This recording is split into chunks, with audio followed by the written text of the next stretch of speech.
तपोभूमि यह न्यारी। दुर्वासा जी भंवरनाथ का दिव्य धाम शुभकारी। दुर्वासा जी भंवरनाथ का दिव्य धाम शुभकारी। सत्यम शिवम सुंदरम के अवधान का मंदिर। सत्यम शिवम सुंदरम के अवधान का मंदिर। हमारी आन का मंदिर, हमारी शान का मंदिर। हमारी आन का मंदिर, हमारी शान का मंदिर। चरण पादुका गुरुद्वारा है सिख धाम अति न्यारा। परम विभूषण छन्नूलाल जी है संगीत सितारा। चरण पादुका गुरुद्वारा है सिख धाम अति न्यारा। परम विभूषण छन्नूलाल जी है संगीत सितारा। शिवली साहब के बुलंद अरमान का मंदिर। शिवली साहब के बुलंद अरमान का मंदिर। हमारी आन का मंदिर, हमारी शान का मंदिर। हमारी आन का मंदिर, हमारी शान का मंदिर। ललित गीत कैफी साहब के नूर मोहम्मद बानी। गुरु भक्त की नूर जहां सैदा कविता कल्याणी। ललित गीत कैफी साहब के नूर मोहम्मद बानी। गुरु भक्त की नूर जहां सदा कविता कल्याणी। श्री चंद्रवली के साहित्यिक अवदान का मंदिर। श्री चंद्रवली के साहित्यिक अवदान का मंदिर। हमारी आन का मंदिर, हमारी शान का मंदिर। हमारी आन का मंदिर, हमारी शान का मंदिर। आदि श्लोक रामायण के इस तमसा तट पर गढ़े गए।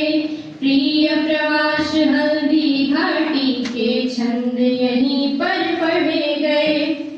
आदि श्लोक रामायण के इस तमसा तट पर गढ़े गए।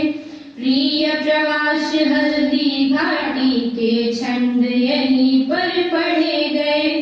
राहुल जी के आयावर आख्यान का मंदिर। राहुल जी के आयावर आख्यान का मंदिर। हमारी आन का मंदिर, हमारी शान का मंदिर। हमारी आन का मंदिर, हमारी शान का मंदिर। यही अयोध्या मथुरा अपनी, यही है काबा काशी। पावन यही त्रिवेणी अपनी, सुचिर लोक विश्वासी। यही अयोध्या मथुरा अपनी, यही है काबा काशी। पावन यही त्रिवेणी अपनी, सुचिर लोक विश्वासी। सुहेल देव जी के पौरुष बलिदान का मंदिर। सुहेल देव जी के पौरुष बलिदान का मंदिर। हमारी आन का मंदिर, हमारी शान का मंदिर। हमारी आन का मंदिर, हमारी शान का मंदिर।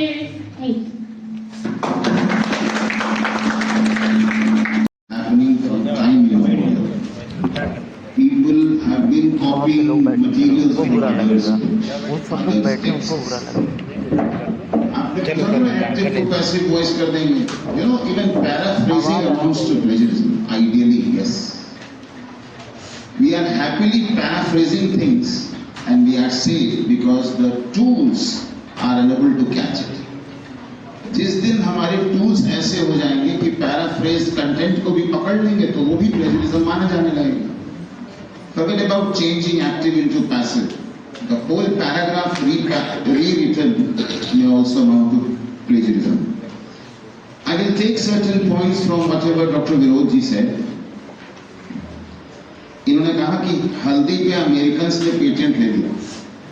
सर ने बताया, बिल्कुल सच बताया। The healing effect of turmeric was patented in USA. जबकि healing effect के बारे में हम सब जानते हैं बचपन से कि turmeric has this healing effect. यहाँ तक तो सब सही है, पर एक फैक्ट में और इंट्रोड्यूस करूं। The patent was obtained by 2 doctors who are of Indian origin. वो हिंदुस्तानी ही थे जो अमेरिकन सिटीजन हो गए थे, और जो उन्होंने बचपन में देखा था, सुना था, वही वहां वो पेटेंट क्लेम कर रहे थे। So let's not criticize Americans only. It was Indians who tried to do it. Who tried to do it? That's right. Definitely right. But somehow by systematic arguments we could get all these patents, हल्दी पे, जामुन पे, करेले पे, जितने भी patents मिले थे America में, हमने सब रिवोक कराया। उस पे हमने पैसे बहुत खर्च किए, but we could get all these revoked. फिर सर ने एक और एग्जाम्पल आपको दिया। He said that Basmati was registered as Taxmati in USA. USA, Texas. This is not patent law story. This is story of geographical indication जो bottle दिया आप लोगों ने मुझे वो समझ लीजिए। GI होता क्या? Geographical indication किसी प्रोडक्ट को हम क्यों देते हैं? ये टैग हम किसी प्रोडक्ट को क्यों देते हैं? क्योंकि because of some special manufacturing process और because of some climatic condition ये चीज यही बनती है। जैसे शैंपेन क्या है बताइए? शैंपेन क्या है? बेवरेज। फ्रांस का एक जिला है, वहां 20,000 परिवार हैं जो स्पार्कलिंग व्हाइट वाइन बनाते हैं। एक खास तरीके से बनाते हैं, खास लकड़ी का यूज करते हैं उसको केस करने के लिए। So because of the process they follow, champagne gets its qualities. तो ये रजिस्टर हो गया। अब कोई ये नहीं कह सकता है कि this is Indian champagne. Champagne word use नहीं कर सकता। बनारसी साड़ी नाम से कोई सूरत का मैन्युफैक्चरर साड़ी नहीं बेच सकता।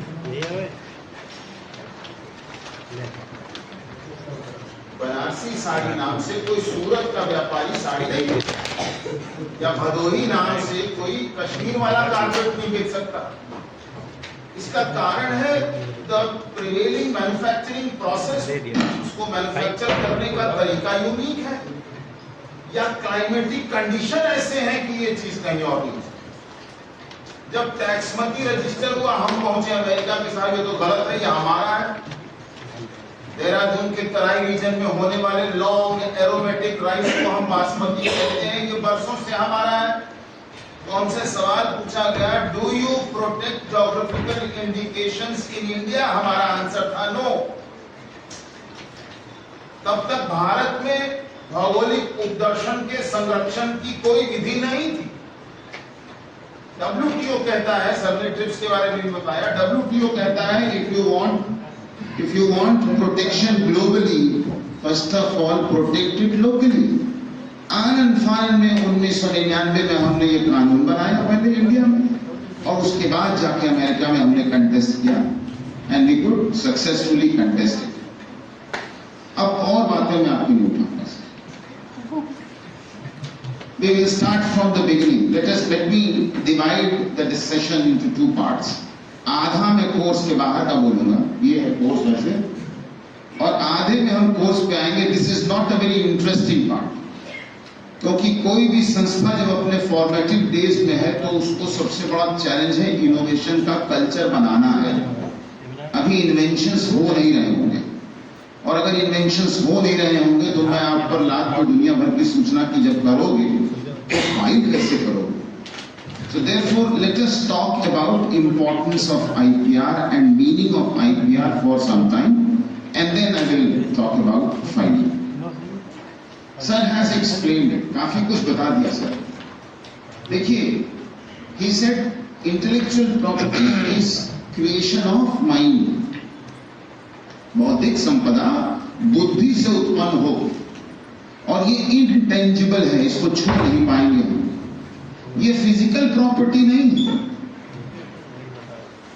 जैसे कोई पत्र लिखता है मुझे, आपको किसी ने पत्र लिखा, आपको उसका कंटेंट अच्छा लगा तो आप उसको प्रिजर्व करके रख लीजिए, बुरा लगा फाड़ के फेंक दीजिए, लेकिन आप उसको छाप नहीं सकते। The paper, the ink which comes with that letter, these are physical property, and the literature which comes along with that letter, that is intellectual property. तो एक टेंजिबल है जिसको छू पाएंगे, फाड़ पाएंगे, स्टोर कर पाएंगे, और एक इनटेंजिबल है। हम इनटेंजिबल की बात कर रहे हैं, हम विचारों की बात कर रहे हैं, हम आविष्कार की बात कर रहे हैं, हम ऐसे थॉट्स की बात कर रहे हैं जिसको कुछ वर्ड्स के माध्यम से एक्सप्रेस किया जा रहा है। We are slightly in a terrain which is a bit abstract, बहुत कॉन्क्रीट चीज नहीं है, उत्पन्न हो रहा है, बुद्धि से कह रहे हैं, इसलिए बौद्धिक संपदा। अब आप समझिए, फिजिकल प्रॉपर्टी को लोकेट करना बहुत आसान है। अगर सरकार ने मेरे मकान का पता नहीं दिया है, तब भी मैं आपको बता सकता हूं, तीसरी गली पीपल के पीछे, बरगद के नीचे, मंदिर के आगे, और आप पहुंच जाएंगे। लेकिन बौद्धिक संपदा को लोकेट करना ही सबसे बड़ा काम है। किस चीज को हम कह रहे हैं बौद्धिक संपदा? और सिस्टम से चलिए, इंटेलेक्चुअल प्रॉपर्टी को दो हिस्सों में हम बांट सकते हैं। एक है इंडस्ट्रियल प्रॉपर्टी और एक है कॉपीराइट। इंडस्ट्रियल प्रॉपर्टी में there are various kinds of intellectual property. Patent है, ट्रेडमार्क है, ज्योग्राफिकल इंडिकेशंस है, इंडस्ट्रियल डिजाइन्स है, plant protection of new varieties of plant है। ये सब है different forms of industrial property. और दूसरी तरफ है copyright. First thing, what these laws do, IP के बहुत सारे कानून हैं। ट्रेडमार्क को प्रोटेक्शन कैसे मिलेगा साहब? Trademark act 1999। कॉपीराइट को कैसे, वर्क्स को कैसे प्रोटेक्शन मिलेगा? You have a separate law, copyright act 1957।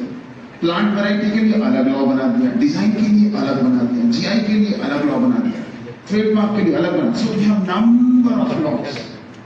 ये लॉज करते क्या है?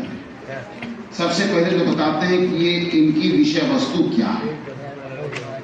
जैसे अगर आप कॉपीराइट एक्ट उठा लें तो इसकी विषय वस्तु है वर्क्स, कृतियों को कॉपीराइट मिलता है। What do we mean by works? Works 4-5 चीजों को हम कहेंगे। साहित्यिक कृति, कुछ लिखा पढ़ा हो। Therefore सॉफ्टवेयर, कंप्यूटर प्रोग्राम क्या होता है? कुछ लिखा हुआ है, हमारी समझ हाई लैंग्वेजेस में लिखा ही तो है, Java, Oracle, C++। Something is written, printed, तो लिटरेरी वर्क। कुछ ड्राइंग, एनग्रेविंग, स्कल्पचर, मूर्ति, क्राफ्टमैनशिप, ये सारी चीजें क्या है? आर्टिस्टिक वर्क, कलात्मक कृति। लिखा हुआ नाटक, नाट्य कृति, ड्रामेटिक वर्क। और संगीत, संगीत में कुछ सवाल भी पूछा गया था। संगीत, जो लिखा हुआ संगीत है, वो है संगीतात्मक कृति। इसके अलावा चलचित्र, सिनेमा, सिनेमेटोग्राफ, फिल्म और ध्वनियांकन, sound recording, recording of sound, इन चीजों पर कॉपीराइट मिलता है। लेकिन क्या हर कृति पे मिलेगा? मैं बोर्ड पे लिख दूं राम आम खाता है, क्या ये साहित्यिक कृति हो जाएगी? इसको भी वही संरक्षण जो रविन्द्रनाथ टैगोर की कविताओं को संरक्षण है। तो लॉ ने कहा एक शब्द है वो उस कृति में होनी चाहिए, मौलिकता। So any work which is original will get copyright protection. मैं कह रहा हूं, every IP law will identify the subject matter and will identify the criteria. जैसे कॉपीराइट में works will get copyright protection कब? when the work is original. Trademark में कौन protection पाएगा? any mark which a trader uses in the course of trade. कोई व्यापारी व्यापार के उपक्रम में किसी चिन्ह का प्रयोग कर रहा है तो उस चिन्ह पर उसे ट्रेडमार्क प्रोटेक्शन मिलेगी। टाटा, बाटा, उजाला, 4 बूंदों वाला, ये 4 बूंदों वाला भी है ट्रेडमार्क का ही पार्ट। तो कोई भी device, picture, ticket, label, slogan जो मैं ट्रेड के उपक्रम में इस्तेमाल कर रहा हूं, पहले इस्तेमाल करें फिर विश्वास करें, ये सब ट्रेडमार्क लॉ में प्रोटेक्शन मिलता है। क्यों मिलता है साहब? क्योंकि एक जैसा मार्क अगर 2 लोग यूज करेंगे तो कंज्यूमर को कंफ्यूजन होगा। तो कंज्यूमर कंफ्यूजन ना हो और जिसने अपने ट्रेडमार्क में गुडविल इन्वेस्ट किया है उसे उसका लाभ मिलेगा। ट्रेडमार्क गजब चीज है। कोका कोला के सीईओ से पूछा गया what is the worth of your trademark, आपके कोक के ब्रांड की क्या वैल्यू है? उसने कहा you take away everything which we own, हर एक चीज हमसे ले लीजिए, एवरी सिंगल बॉटल। मेरा ब्रांड मेरे साथ छोड़ दो, I will recreate everything in one year. That is the value of brand. अब तो ऐड में भी आता है ना ब्रांड पावर, ताकि खरीदें बेहतर। क्या हर चीज थोक बजा के मेले में हम खरीद रहे हैं? नहीं, हम तो ऑनलाइन खरीद रहे हैं। टैग देख रहे हैं इस कंपनी का है तो अच्छा ही होगा। उसने क्या किया? कंसिस्टेंट क्वालिटी बना करके अपना रेपुटेशन, गुडविल बनाया। इसको प्रोटेक्ट करो, कंज्यूमर में कंफ्यूजन ना हो, इसलिए प्रोटेक्ट करो। तो क्या हर ट्रेडमार्क प्रोटेक्शन योग्य होगा? नहीं, वही होगा जिसमें एक व्यापारी के माल को, सेवाओं को अन्य व्यापारियों के माल और सेवाओं से भिन्न करने की जिसमें क्षमता है। My mark is registrable only when it has the ability to distinguish my goods from goods of other traders. ठीक है? तो जैसे आजकल बिस्लेरी के 4 भाई हैं कि नहीं बाजार में, तो ये रजिस्ट्रेबल नहीं है। एक बिस्लेरी है, एक बिलसेरी है। These are deceptively similar marks. इन पे रजिस्ट्रेशन नहीं हो सकती। ट्रेडमार्क्स एक्ट ने क्या कहा? किस चीज पर मिलेगा? कब मिलेगा? डिस्टिंक्टिवनेस होनी चाहिए, सुभिन्नता होनी चाहिए। ऐसे ही हर लॉ में है। सर के लॉ में protection of plant varieties and farmers rights है। ये ब्रीडर है, ये क्या बनाते हैं? पादप प्रजातियां बनाते हैं, नई किस्में बनाते हैं पौधों की। इन्होंने वीट पे काम किया है, 3 किस्में बनाई है। बना के इन्होंने क्या किया? ये गए अथॉरिटी के पास, इन्होंने कहा हमने 3 किस्में बनाई हैं, इस पर अनन्य अधिकार हमें मिलना चाहिए, क्योंकि ये मेरे श्रम से पैदा हुआ, मेरे एफर्ट से, मेरे इन्वेस्टमेंट से, मेरे रिसर्च से पैदा। अथॉरिटी ने कहा सिद्ध करो कि ये नवीन है, नॉवेल है। इन्होंने सिद्ध किया, फिर कहा कि ये बताओ यूनिफॉर्म है क्या? What is uniform? खेत के सामने खड़े हो जाएगी, एक जैसा दिखना चाहिए। अगर ऐसे दिख रहा है खेत तो इसका मतलब वैरायटी यूनिफॉर्म नहीं। क्या ये वैरायटी स्टेबल है? इस साल जितनी यील्ड होगी अगले साल भी उतनी यील्ड होगी। तो इन्होंने खेत में उसकी बुआई करके साल दर साल फील्ड ट्रायल करके दिखाया, अथॉरिटी को डेटा सबमिट किया। ये क्या है? ये क्राइटेरिया है। हर प्लांट वैरायटी प्रोटेक्शन नहीं पाएगा। कौन पाएगा? जिसमें नॉवेल्टी हो। अब नॉवेल्टी बहुत बारीक शब्द है इनके लॉ में, कमर्शियल नॉवेल्टी, जो नया हो, जिसमें यूनिफॉर्मिटी हो, जिसमें स्टेबिलिटी हो, जिसका एक नाम हो और नाम में सुभिन्नता हो।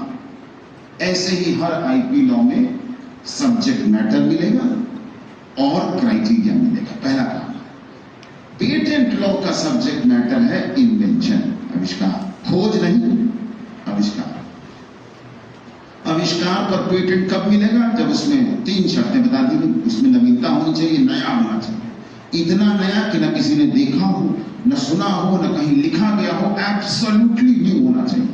क्योंकि एक ही चीज पे अगर एक से अधिक लोगों को एकाधिकार दे दिया जाए तो उसको बनाने के लिए उन दोनों से पूछना पड़ेगा। अंडरस्टैंड नहीं? किसने हवाई जहाज का आविष्कार किया? हम सब एक ही नाम जानते हैं, पर पेटेंट 2 लोगों को दिया गया। एक तो इन 2 भाइयों को दिया गया था, एक और सेट ऑफ लोगों को भी दिया गया था, और कोई हवाई जहाज बना ही नहीं पा रहा था, क्योंकि लाइसेंस लेना पड़ेगा, दोनों से पूछना पड़ेगा, दोनों को रॉयल्टी देना पड़ेगा। कौन पड़े चक्कर में? ये तो प्रथम विश्व युद्ध शुरू हुआ और अमेरिका ने कहा पेटेंट से बड़ा विश्व युद्ध जीतना है तो बिना लाइसेंस लिए वो बनाने लगे। अदरवाइज तो मल्टीपल लोगों को नहीं देना। किसे देना है? जो प्रूफ कर दे कि ये मैंने बनाया है और इसमें ये एब्सोल्यूट नॉवेल्टी। आविष्कार है मतलब आविष्कारशीलता होनी चाहिए। आविष्कारशीलता होनी चाहिए का मतलब ऐसा कुछ ना हो जो बड़ी आम सी बात। It must not be N obvious thing for whom? For somebody who is expert in that subject। Chemistry का इन्वेंशन है और केमिस्ट्री के प्रोफेसर से अगर आप पूछ रहे हैं और वो इसको प्रिडिक्ट कर दे रहा है तो इसमें आविष्कारशीलता नहीं है, it is an obvious invention. तीसरा लॉ कहता है कि हम केवल थियरीज पर तो नहीं दे सकते, हम तो उसी पे देंगे जो इंडस्ट्री में काम आएगा। चलिए थोड़ा और पहले चलिए। इंटेलेक्चुअल प्रॉपर्टी कर क्या रहा है? सब्जेक्ट मैटर ढूंढ दिया, क्राइटेरिया बता दिया और आपको एक अधिकार दे, केवल आप केवल निर्माता यूज करेगा। जिसने बनाया, जो स्वामी है, वही इसका अनन्य अधिकारी है। टाइम पीरियड अलग अलग है, सर ने बताया था, पेटेंट में 20 साल, प्लांट वैरायटी में कुछ अलग ड्यूरेशन है, कॉपीराइट में बहुत बड़ा है। आपका जीवन काल और जीवन काल के बाद 60 वर्षों तक आपकी कृति आपकी की रहेगी। आज आप जो लेख लिख देंगे उसमें life time of the author and 60 years after life time, अलग अलग ड्यूरेशन। तो क्या आईपी लॉ का काम इतना ही है कि एक अधिकार क्रिएट कर दिया जाए और जो बनाने वाला है वो खुश हो जाए, खूब रॉयल्टी कमाए, पैसे वाला हो जाए? ये एकमात्र उद्देश्य आईपी लॉ का नहीं है। आईपी लॉ का उद्देश्य है कि लोगों की क्वालिटी ऑफ लाइफ बढ़े, national development, culturally, materially, socially. ये पंखा चलना था इसलिए इन्वेंशन हुआ और इसलिए इस पर पेटेंट दिया गया। इसलिए नहीं दिया गया कि जिसने पंखा बनाया उसको केवल इंकरेज करना। That is the reason. Incentive है, रिवॉर्ड एक रीजन है, पर सोशल पर्पस इसका उतना ही इंपॉर्टेंट। मतलब आईपी लॉ का काम क्या है? रिवॉर्ड भी देना और समाज के हित को भी ध्यान रखना। जैसे कई दवाइयां हैं जो आप पाते हैं कि जेनेरिक स्टोर में, प्रधानमंत्री जन औषधि केंद्र में आपको वो दवाइयां जेनेरिक वर्जन मिल जाती है। कैसे मिल जाती है? वो फॉर्मुलेशन तो किसी का पेटेंटेड फॉर्मुलेशन है, इसका प्रावधान लॉ में ही किया गया। कंपल्सरी लाइसेंस एक ऐसा विधान है जिसमें कहा जाता है कि आप बहुत महंगा बेच रहे हैं अपनी दवाइयां, तो कोई अन्य व्यक्ति आपकी दवाई बना के बेचेगा, आप नहीं रोक पाएंगे, कंट्रोलर उसके साथ खड़ा है। मतलब आईपी लॉ एब्यूज को अलाउ नहीं कर रहा है, मोनोपोली दे रहा है, एकाधिकार दिया जा रहा है, पर इसका गलत यूज नहीं हो सकता, to the detriment of common public नहीं हो सकता। अभी किसी ने पूछा कि क्वेश्चन पेपर में बना रहा हूं और मैं कर क्या रहा हूं, किसी किताब से उठा करके, और हम करते हैं, we take a paragraph from somebody's book with in quotes, बाद में लिख देते हैं डिस्कस, काम हो गया। क्या यह तिलंघन है? नहीं। कई विद्यार्थी आपको ऐसे मिलेंगे जो बिल्कुल रट के आते हैं और शब्द शब्द लिख डालते हैं। क्या यह तिलंघन है? नहीं है। हम क्या कर रहे हैं? प्रश्न पूछने के लिए अगर किसी के कृति के भाग को पुनरुत्पादित कर रहे हैं तो हम तिलंघन नहीं कर रहे। ये पब्लिक इंटरेस्ट में इसको एग्जेम्पशन में रखा गया। शादी ब्याह में आप गाना बजा रहे हैं, किसी का भी साउंड रिकॉर्डिंग बजा रहे हैं, टी सीरीज से परमिशन लेके आते हैं। बिना परमिशन के अगर आप शादी ब्याह में गाना बजाएंगे तो आप तिलंघन कर रहे हैं। 2012 में लॉ मेकर्स को समझ में आया कि सब जेल जाएंगे। मूर्ति विसर्जन कर रहे जो धुआंधार गाना बज रहा है सब तिलंघन था। 2012 में लॉ ने कहा कि सोशल प्रोसेशंस में, फंक्शंस में बिना परमिशन के अगर आप म्यूजिकल वर्क या साउंड रिकॉर्डिंग चला रहे हैं तो आप इन्फ्रिंजमेंट नहीं कर रहे। ऐसे कई, हर मूर्ति आर्टिस्टिक वर्क है। कोई मूर्ति लगी चौराहे पे है तो आर्टिस्टिक वर्क। मैं उसके बगल में एक फोटो खींच रहा हूं सेल्फी में, वो भी आ गया। रिप्रोड्यूस किया कि नहीं मैंने, उसका पुनरुत्पादन किया कि नहीं, रिप्रोडक्शन करने के लिए नहीं किया, लेकिन किया तो तिलंघन तो है, इसको भी लिखना पड़ा। इंसिडेंटली अगर रिप्रोड्यूस हो गया तो आप ये क्षम में है। एक लंबी सूची है वो एक्ट जो करने पर आप तिलंघन नहीं कर रहे। मतलब एकाधिकार स्वामी का है, लेकिन साथ ही साथ यूजर्स का भी इंटरेस्ट ध्यान में रखा जाता है। जमाना बहुत बदल गया। पहले की फिल्मों में जो सेठ होता था उसके पास 3-4 फैक्ट्रियां होती थी। आज का जो सेठ है उसके पास एक एक्ट होता है। ओयो वाला जब आईआईटी में आके 42 लाख के पैकेज पे सेलेक्ट करके गया, मैंने कहा इसका ऑफिस तो एक मदद है नहीं, पैसा कैसे दे? What do we call our economy? This is knowledge economy, right? यही है ना नॉलेज इकोनॉमी। ट्रेडिशनल डिटर्मिनेंट्स जो है ना वेल्थ क्रिएशन की, पारंपरिक रूप से धन कमाने के क्या तरीके थे? लैंड, लेबर, कैपिटल, पूंजी हो, जमीन हो, और मेरे पास वर्कर है तो मैं बहुत बड़ा सेठ हूं। आज क्या है डिटर्मिनेंट वेल्थ क्रिएशन का? आज है कौन अपना कितना एफिशिएंटली नॉलेज क्रिएट कर रहा है और उसको कितने एफिशिएंटली मैनेज कर रहा है। That determines your competitive as. और ग्लोबलाइजेशन के जमाने में Every single enterprise has to face competition. छोटा व्यापारी हो या बड़ा व्यापारी हो, सबको कंपटीशन फेस करना है। तो अगर आप खुद को मजबूत नहीं रखेंगे तो आप इस कंपटीशन से बाहर हो जाएंगे। जरा डायमेंशन समझिए मैं कहना क्या चाहता हूं।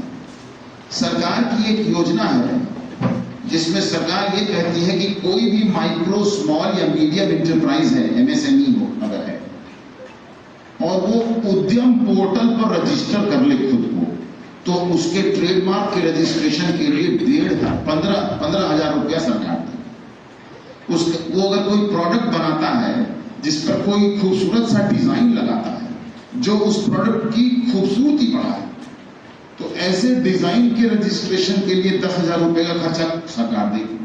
अगर कहीं इन्वेंशन कर लेता है स्मॉल एंटरप्राइज, तो उस इन्वेंशन को पेटेंट दिलाने के लिए 1 लाख रुपया देगी सरकार।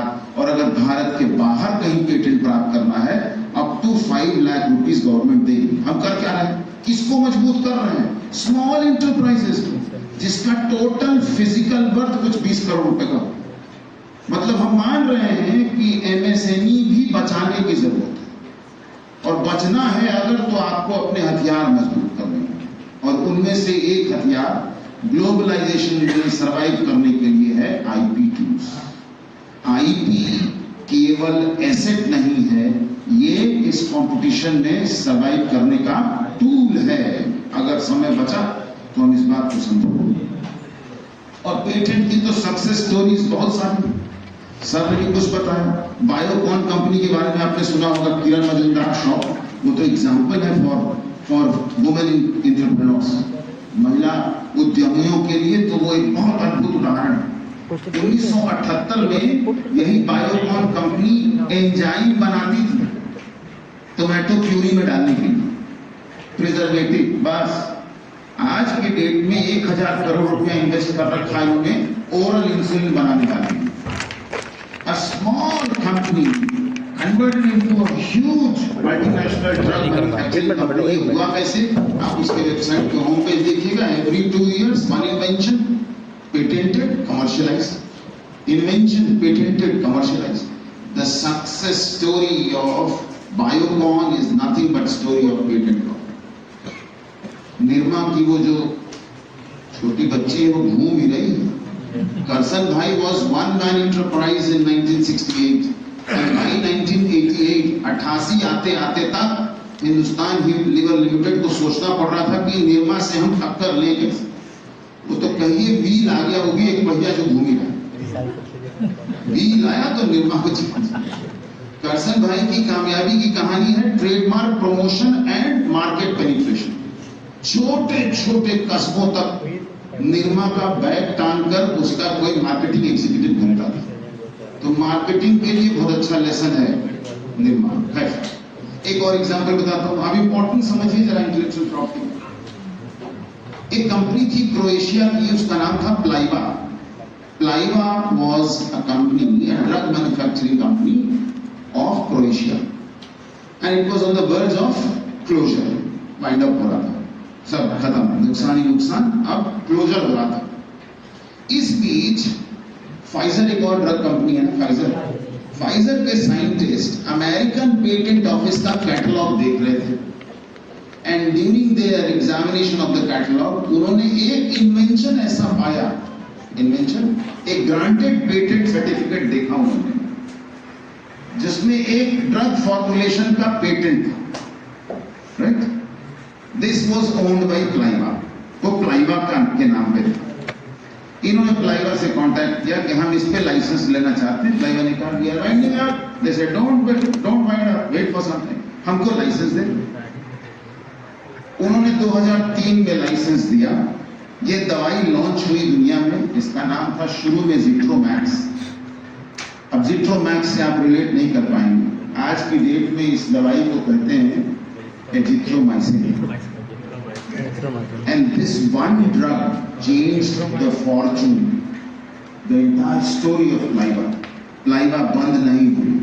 Today it is one of the leading multinational drug manufacturing and distribution company।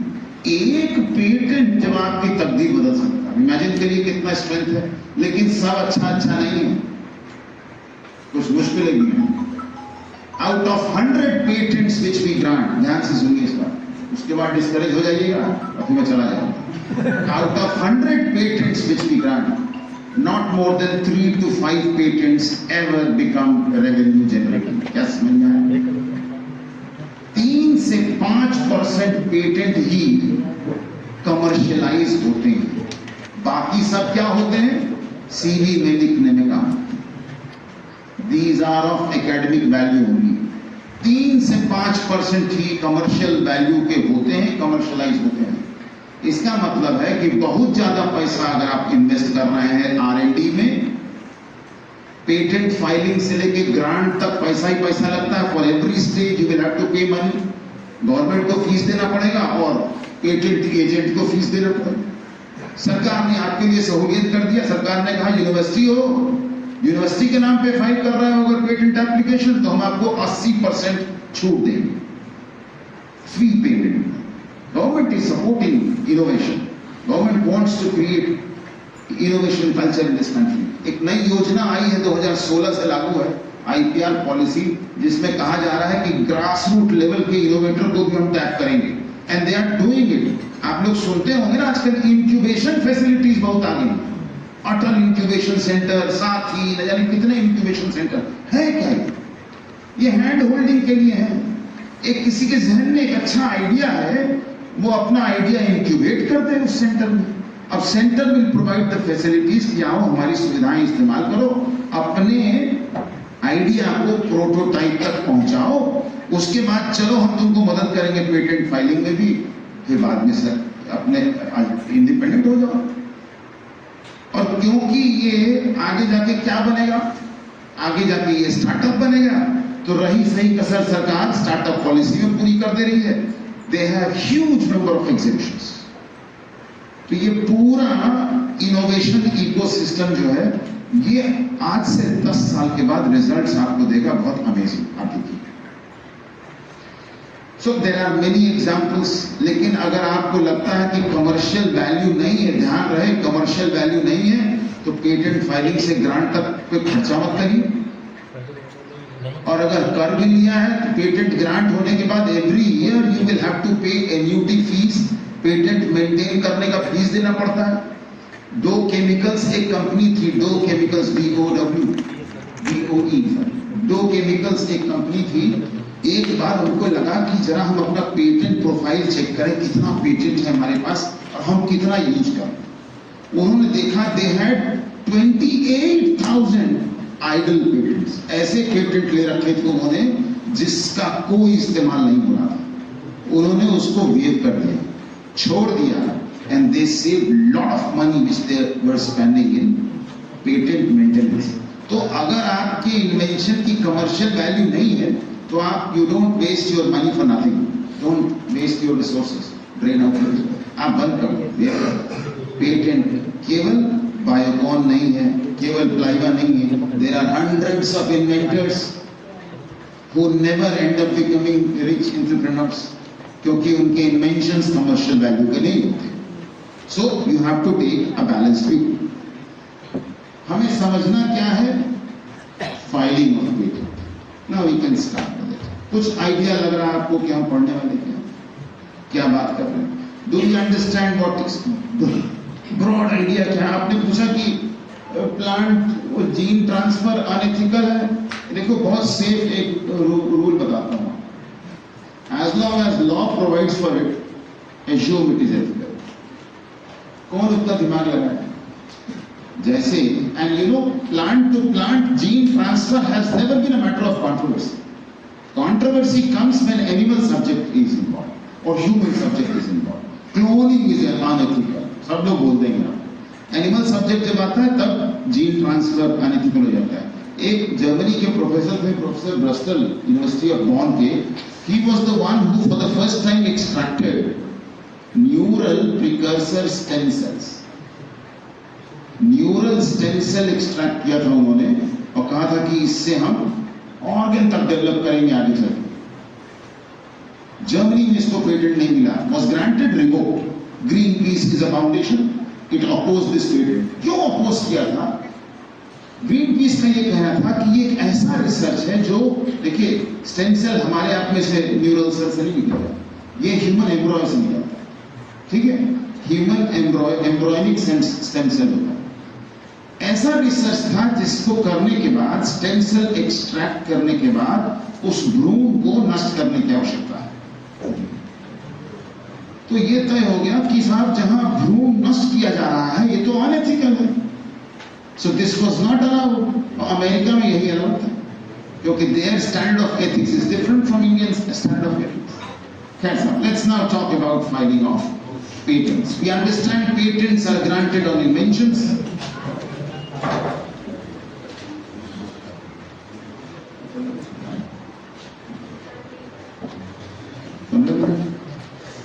Last minute. घर चले।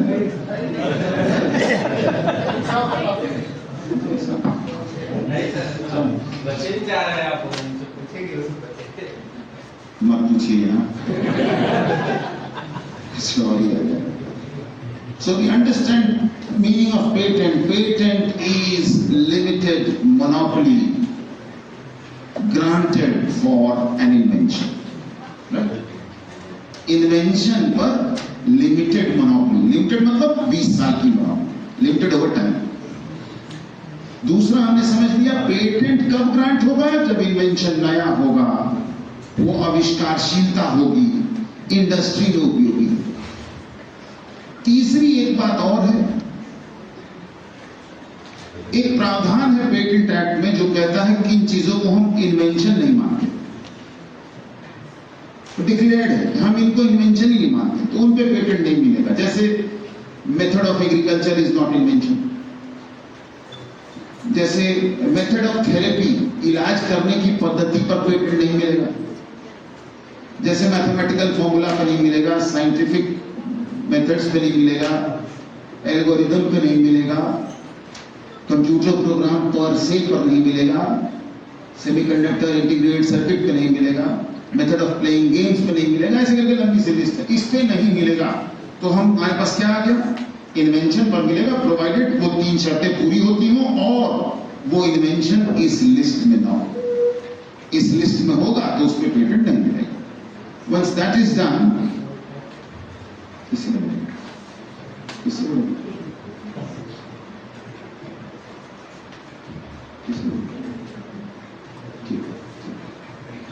अब एक बार हमने इन्वेंशन कर लिया, आई हैव इन्वेंटेड, अब मुझे, मेरे पास ऑप्शंस क्या है, मैंने एक आविष्कार कर लिया, अब मेरे पास विकल्प क्या है, मैं या तो पेटेंट का आवेदन दायर कर दूं, अगर मैं पेटेंट का आवेदन दायर करूंगा तो वो पब्लिक डोमेन में आ जाएगी, सोचना लोगों तक पहुंच जाएगी, लोगों तक पहुंच जाएगी तो मुझे उस प्रोसेस को रोकना नहीं होगा, रोक दूंगा, अबैंडन हो गया, सब लोग बनाने लगेंगे, तो उस प्रोसेस को एंड तक पहुंचाना पड़ेगा।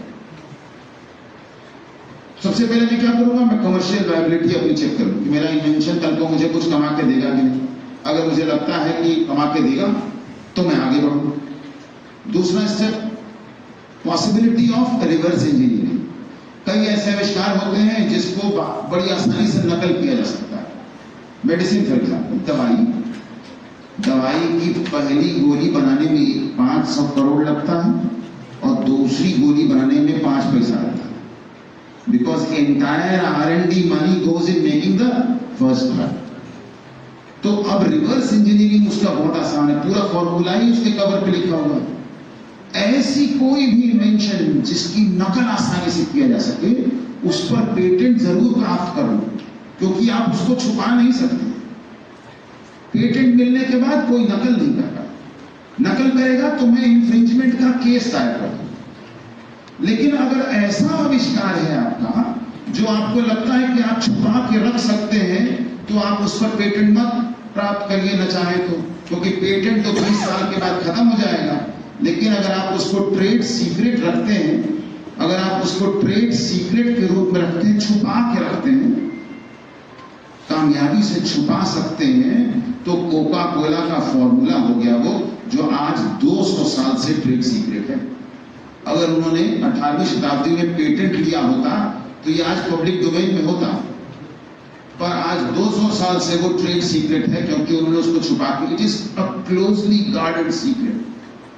यहां तक कि सूचना का अधिकार अधिनियम 2005 है, राइट टू इंफॉर्मेशन एक्ट, वो भी ट्रेड सीक्रेट से जुड़ी सूचनाओं को प्राप्त करने का अधिकार आपको नहीं देता। लॉ भी आपके ट्रेड सीक्रेट को प्रोटेक्ट कर रहा है। तो अगर आपको लगता है कि आपका इन्वेंशन ऐसा है जिसका शेल्फ लाइफ बहुत ज्यादा है, 50 साल तक वो कमा के देने वाला है, पेटेंट 20 साल में खत्म हो जाने वाला है, तो don't file for patent, keep it a secret. Secret रखने में जोर आएगा, और सीक्रेट रखिए, आपको बेनिफिट्स मिलेंगे।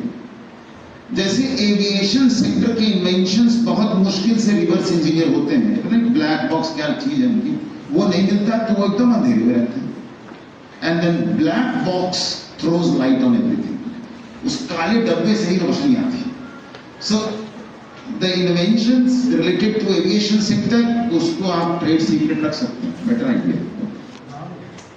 अब देखिए, मैं कॉस्ट बेनिफिट एनालिसिस की बात कर रहा हूं, कितना खर्चा हुआ इन्वेंशन करने में, कितना हम पेटेंट प्राप्त करने में खर्चा करने वाले हैं, कितना उसको मेंटेन करने में खर्चा करने वाले हैं। एक पेटेंट पोर्टफोलियो बढ़ा लो बहुत सारा, आप कुछ उसका यूज न कर सको, उससे अच्छा पेटेंट ही न प्राप्त करें। The last statement in the first point is important. Patent का महत्व समझिए, ये साइंस एंड टेक्नोलॉजी को कॉमर्स में कन्वर्ट कर देता है। लैब से निकाल के एक चीज को बाजार में पहुंचा देता है। There are few points. दुनिया भर में पेटेंट वही प्राप्त कर पाता है जो एप्लीकेशन पहले दायर करता है। अमेरिकन लॉ में कुछ समय पहले तक फर्स्ट टू इन्वेंट का नियम होता था, जिसने पहले आविष्कार किया वही पेटेंट पाएगा, पर ये बहुत सब्जेक्टिव होता। अब क्या है, फर्स्ट टू फाइल, आप और मैं एक ही विषय पर रिसर्च कर रहे हैं, मैंने इन्वेंट कर लिया, मैंने फाइल कर दिया,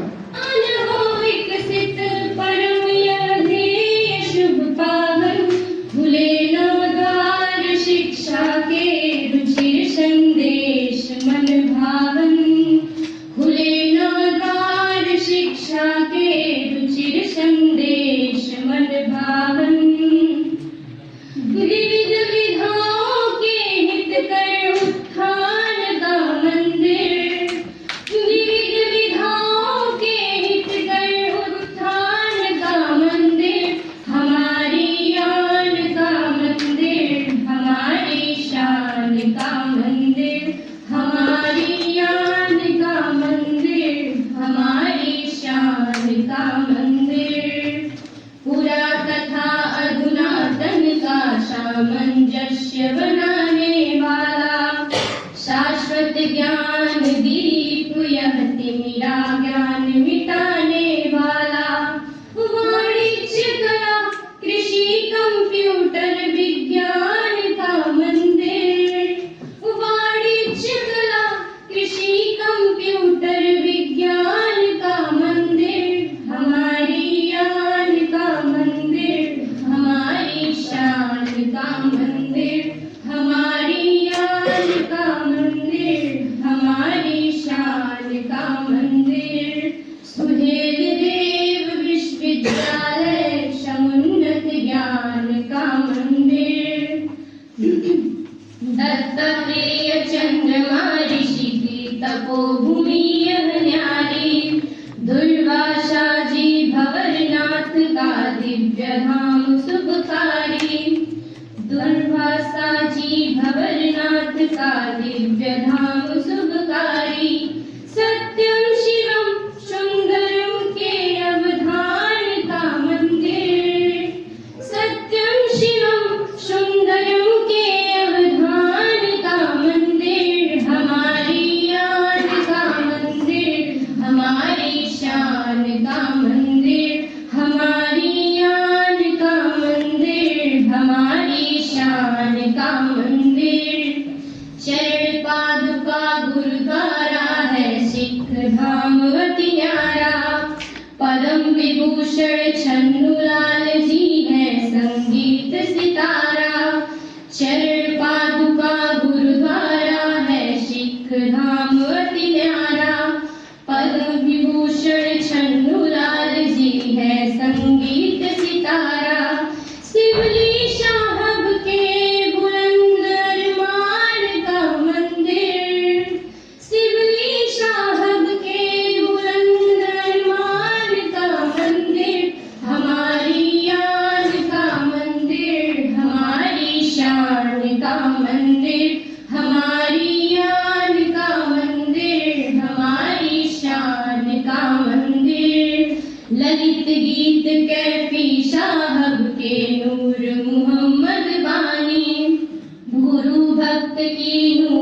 जहाँ सैदा कविता कल्याणी, ललित गीत कैफी साहब के नूर मोहम्मद बानी, गुरु भक्त की नूर जहाँ श्रद्धा कविता कल्याणी, श्री चंद्रवली के साहित्यिक अवदान का मंदिर, श्री चंद्रवली के साहित्यिक अवदान का मंदिर, हमारी आन का मंदिर, हमारी शान का मंदिर, हमारी आन का मंदिर, हमारी शान का मंदिर। आदि श्लोक रामायण के इस तमसा तट पर गढ़े गए, प्रिय प्रवास हल्दी घाटी के छंद यहीं पर पढ़े गए। आदि श्लोक रामायण के इस तमसा तट पर गढ़े गए, प्रिय प्रवास हल्दी घाटी के छंद यहीं पर पढ़े गए। राहुल जी के आयावर आख्यान का मंदिर, राहुल जी के आयावर आख्यान का मंदिर, हमारी आन का मंदिर, हमारी शान का मंदिर, हमारी आन का मंदिर, हमारी शान का मंदिर। यही अयोध्या मथुरा अपनी, यही है काबा काशी, पावन यही त्रिवेणी अपनी, सुचिर लोक विश्वासी। यही अयोध्या मथुरा अपनी, यही है काबा काशी, पावन यही त्रिवेणी अपनी, सुचिर लोक विश्वासी। सुहे